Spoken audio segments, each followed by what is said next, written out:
Bonjour tout le monde. Je vais vous donner mes premières impressions sur les nouveaux outils de Capture One Pro 20.1, surtout pour la retouche beauté. Ici, on a une photo qui a été faite en 2016 avec Michel Feugas et son modèle Lintan qui était venu nous approcher pour faire des captures beauté en lumière naturelle. Ici, c'est dans la salle régionale, tout près des grandes fenêtres à l'arrière de la salle. Lens était placé sur le système de chauffage de la pièce. Et malgré la lumière très douce, on va faire un zoom-in pour voir les détails de sa peau. Mais auparavant, ma première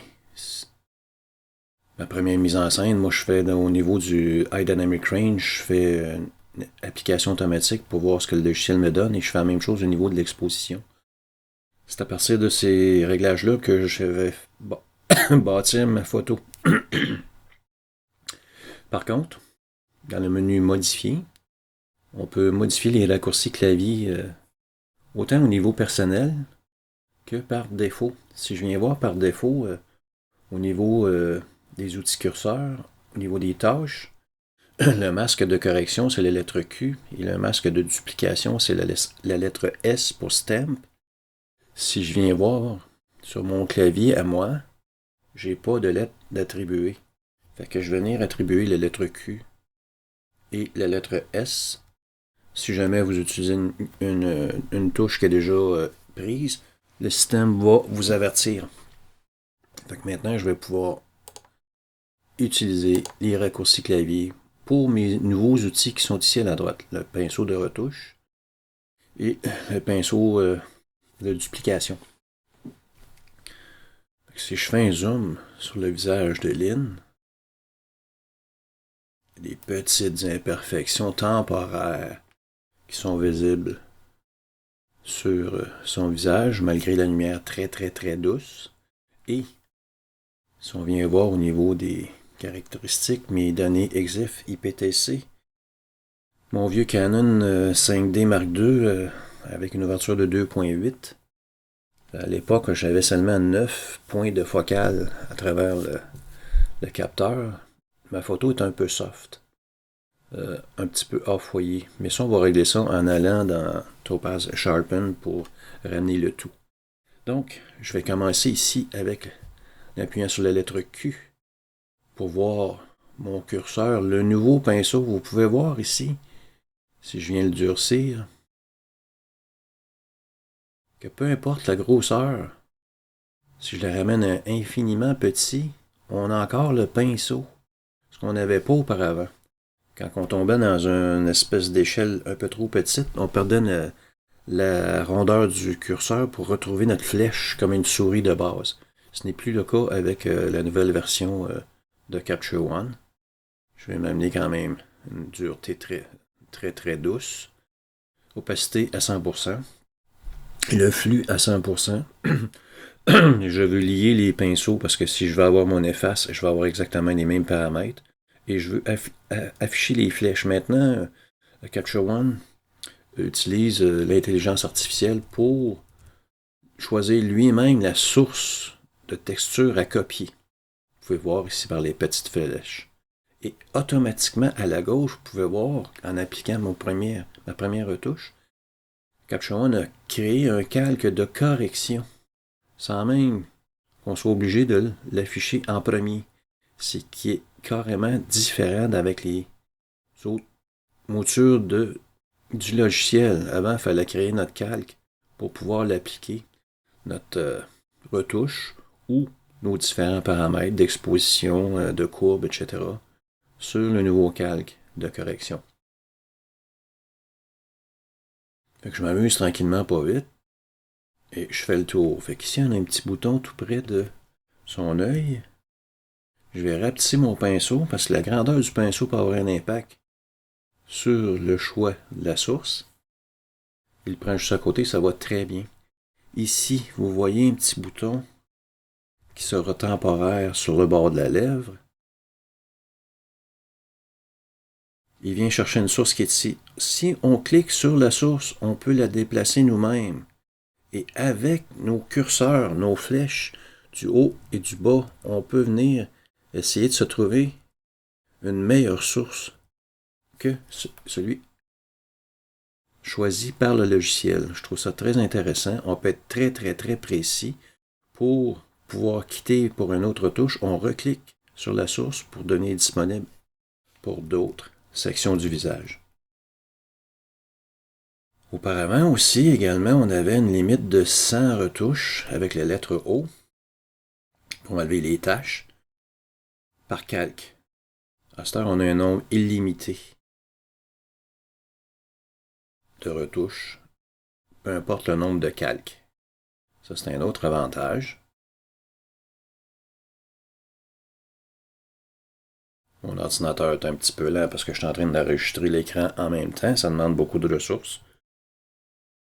On pourrait, si on trouve qu'on a trop de retouches, ajouter nous-mêmes un autre calque de correction pour pouvoir appliquer d'autres genres de retouches ou pour ne pas impacter un et l'autre entre les calques pour faire un meilleur fini.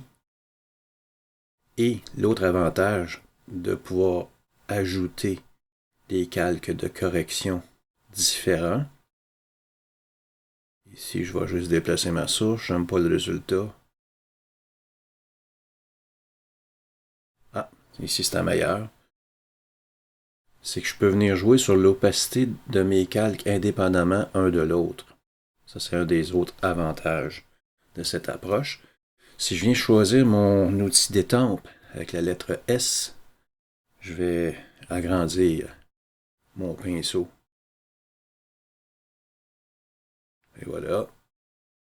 Maintenant, je fais Option-clic, Alt-clic pour choisir ma source. C'est un outil de duplication. Voyez-vous, en faisant mon Option-clic, choisir ma source, Capture One a créé un calque de duplication.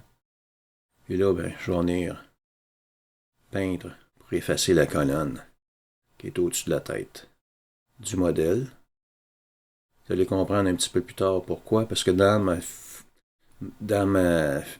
mon œuvre finie, lorsque je vais avoir terminé l'édition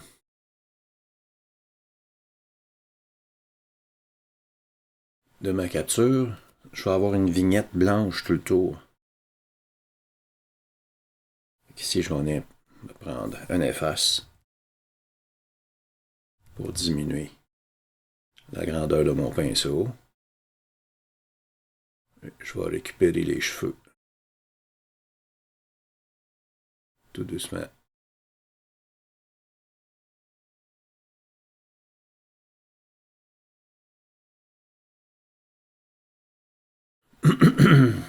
Une autre source.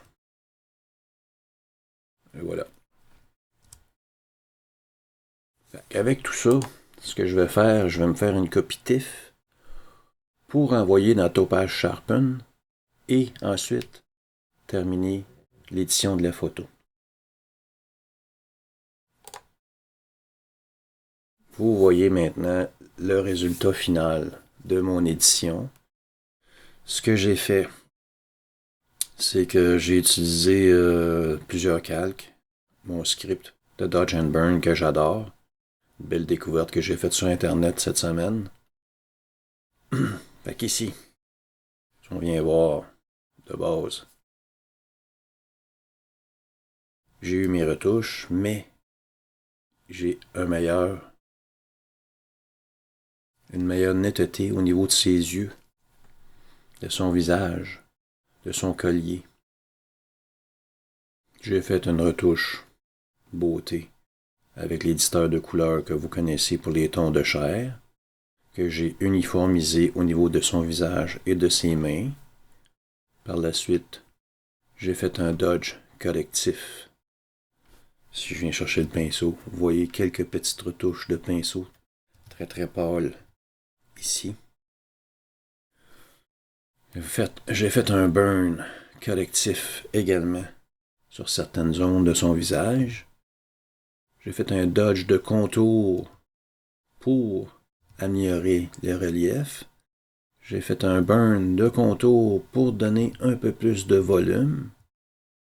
J'ai peaufiné un peu de lumière sur ses yeux. J'ai augmenté le contour de vignette. J'ai augmenté le contraste sur le corps de Lynn et j'ai fait un calque de duplication pour effacer la ligne qu'il y avait au-dessus de sa tête, ce qui donne ce rendu final. En espérant avoir pu vous éclairer sur les nouveaux outils de retouche beauté de Capture One, je trouve cet outil-là et l'intelligence artificielle qui est en arrière vraiment de bon augure. À la prochaine.